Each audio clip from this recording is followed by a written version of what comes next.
Bonjour Guillaume. Bonjour. Tu es prêt pour un tour diabolique? Ouais, totalement. On y va. Alors cette fois-ci, je te propose un tour que je vais appeler diabolique et pour lequel il faut un matériel constitué de 4 tableaux. Chaque tableau possède 16 chiffres. Les chiffres qui sont utilisés sont uniquement des 0, 1, 2 et 3. Alors en fait, avec les 4 tableaux, 4 x 16, 64, eh bien, on épuise toutes les possibilités différentes d'écrire des nombres. Il y a 4 choix pour le premier, 4 pour le deuxième, 4 pour le troisième, quand on constitue un nombre de 3 chiffres. 4 x 4 x 4, ça fait 64. Les 64 nombres qui sont écrits dans les 4 tableaux sont tous différents. Alors voilà comment se passe le tour. Je propose à mon spectateur favori, Guillaume, de mettre le doigt sur l'une des cases de l'un des tableaux. Moi, le magicien, je vais me retourner, je ne vais pas regarder ce qu'il fait. Je prends l'exemple suivant. Imaginons que Guillaume mette son doigt sur le nombre 320 qui est ici.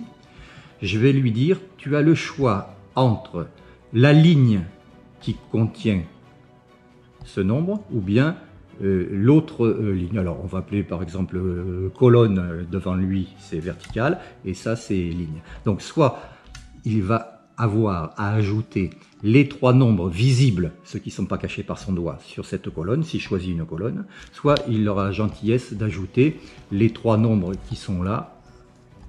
Évidemment, son doigt ne compte pas. Il choisit. Il ne me dit pas s'il choisit une ligne, s'il choisit une colonne, mais il doit ajouter les 3 nombres. Quand il aura réussi son addition, il me dira combien il trouve.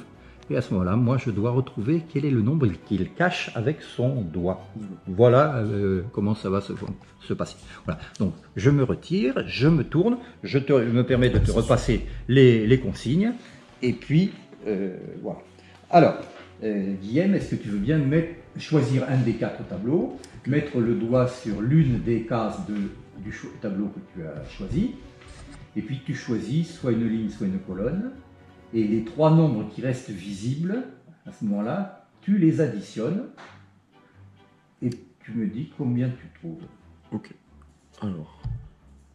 Alors, Guillaume, tu as fait ton addition, combien trouves-tu? Alors, je trouve 335. Bien, alors je pense que le nombre sur lequel tu as posé ton doigt, c'est le nombre 331.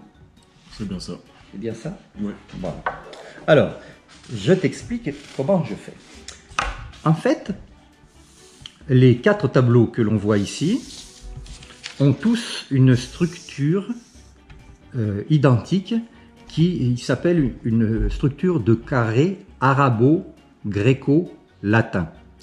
Dans le tableau qui est ici, il y a en effet les 4 lettres latines A, B, C, D, les 4 lettres grecques alpha, bêta, gamma et delta, et puis les nombres 1, 2, 3, 4 qui caractérisent le côté arabe.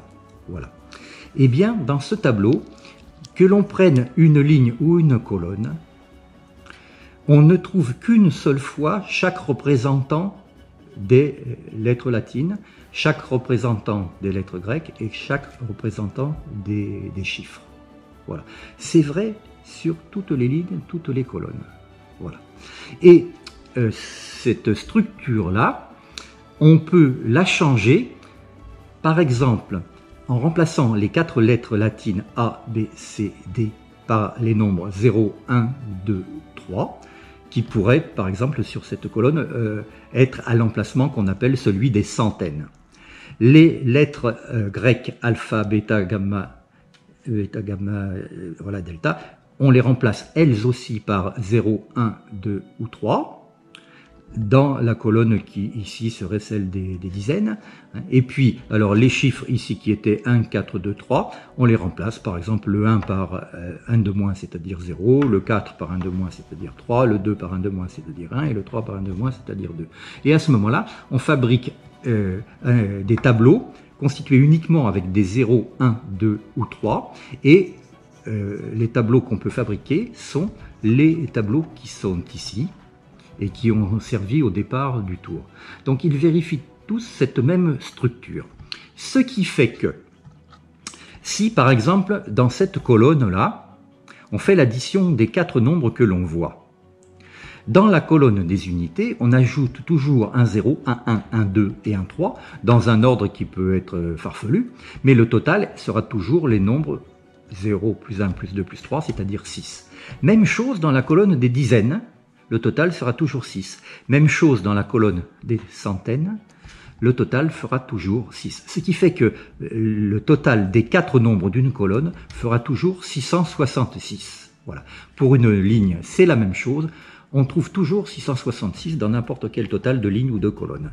Et alors, j'appelle ça un tour diabolique parce qu'il y a une superstition liée au nombre 666 qu'on appelle le nombre de la bête. Voilà, il y a des tas de choses à raconter qui ne sont pas très mathématiques là-dessus. Donc, dans le tour, quand un spectateur a la gentillesse de mettre le doigt sur une des cases, mettons qu'il choisisse cette colonne-là, il va trouver moins que 666. Combien en moins? Eh bien, la valeur du nombre qui est sous son doigt. Que fait le magicien pour trouver le résultat? Eh bien, il fait 666 moins le total dit par le spectateur. Et comme ça apparaît la valeur qui est bonne. Voilà.